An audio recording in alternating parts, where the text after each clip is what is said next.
নারীর ক্ষমতায়ন নিয়ে ইসলামী আন্দোলন বাংলাদেশের সেমিনার। সেই সেমিনারে নারীরা আসলেও সেখানে ক্যামেরা বা অন্য কোনো পুরুষ ঢোকা নিষিদ্ধ ছিল, তাই তাদের উপস্থিতির সেই ছবি পাওয়া যায়নি। শুক্রবার রাজধানীর কাকরাইলে ডিপ্লোমা ইঞ্জিনিয়ার্সে কল্যাণ রাষ্ট্র বিনির্মাণে নারী সমাজের ভূমিকা শীর্ষক জাতীয় সেমিনারের এই আয়োজন করে চরমোনাই পীরের নেতৃত্বাধীন ইসলামী আন্দোলন বাংলাদেশ। সেমিনারে বক্তারা বলেন, নারীর ক্ষমতায়নের নামে পশ্চিমা বিশ্ব যা প্রতিষ্ঠা করতে চায় তা ভুল। পশ্চিমা বিশ্ব নারীকে ভোগ্যপণ্য বানিয়েছে বলেও মন্তব্য করেন তারা। যারা নারী অধিকার নিয়ে কাজ করে, বিভিন্নভাবে তারা নারীদেরকে কি বলে এম্পাওয়ার করতে চায়, ক্ষমতায়িত করতে চায়, তারা কোথায় ক্ষমতায়িত করতে চায়? বরং আমরা দেখছি যে তাদের কারণে নারীরা আজকে অপদস্থ হচ্ছে, অপমানিত হচ্ছে। তারা তাদের কর্মক্ষেত্র থেকে বেরিয়ে এসে, তাদের গণ্ডি থেকে বেরিয়ে এসে তারা পুরুষের সাথে প্রতিযোগিতায় নেমে পড়েছে। নারী নেতৃত্বের ব্যাপারে আপনাদের যে কনসেপ্ট, সেটার সাথে আমাদের দৃষ্টিভঙ্গিগত পার্থক্য আছে। আমাদের সমাজে আমরা পুরুষতান্ত্রিক নেতৃত্ব, নারীতান্ত্রিক নেতৃত্ব, এটা কি ইসলাম সমর্থন করে? বিগত নারী প্রধানমন্ত্রীরা নারীর সম্মান প্রতিষ্ঠায় কোনো কাজ করেনি বলেও অভিযোগ করেন দলের প্রেসিডিয়াম সদস্য সৈয়দ মোসাদ্দেক বিল্লাহ আল মাদানী। আমাদের দেশে নারী প্রাইম মিনিস্টার, প্রধানমন্ত্রী ছিল বারবার, কিন্তু তারা কি নারীদের অধিকার দিয়েছে, সম্মান দিয়েছে? তারা কি আইসা আমাদের মা বোনদের এই প্রতিদান ভিত্তির যে লাইসেন্স ক্যান্সেল করছে? করে না। আগামী নির্বাচনে হাত পাখার জন্য ভোট চাইতে নারী কর্মীদের নির্দেশও দেন দলের সিনিয়র এই নেতা।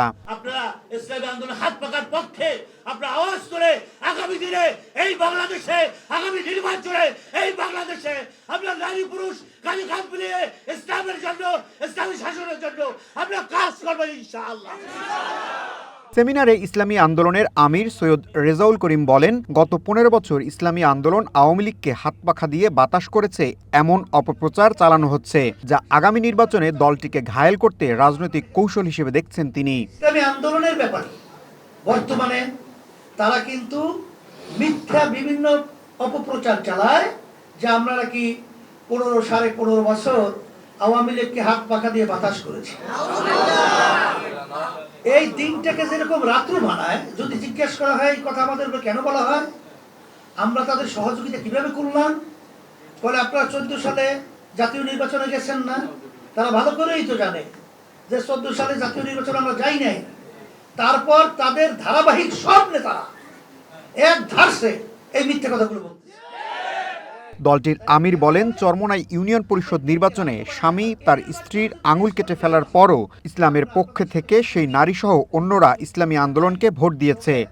আমি যখন চেয়ারম্যান ছিলাম, চরমোনাই ইউনিয়নে ভোটের বাক্স পাঠিয়েছি, তখন দেখছি যে স্বামী এবং স্ত্রীর ভিতরে বাজাবাজির মাধ্যমে স্ত্রী বলতে আমি ইসলামের পক্ষে ভোট দেব, আর স্বামী বলতেছে ইসলামের পক্ষে ভোট দিতে পারবে না।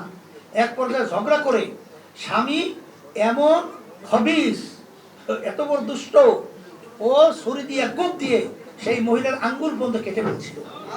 তারপরে সেই মেয়েকে এই ইসলামের পক্ষে বাক্সে ভোট দেওয়া থেকে ফিরাতে পারে না।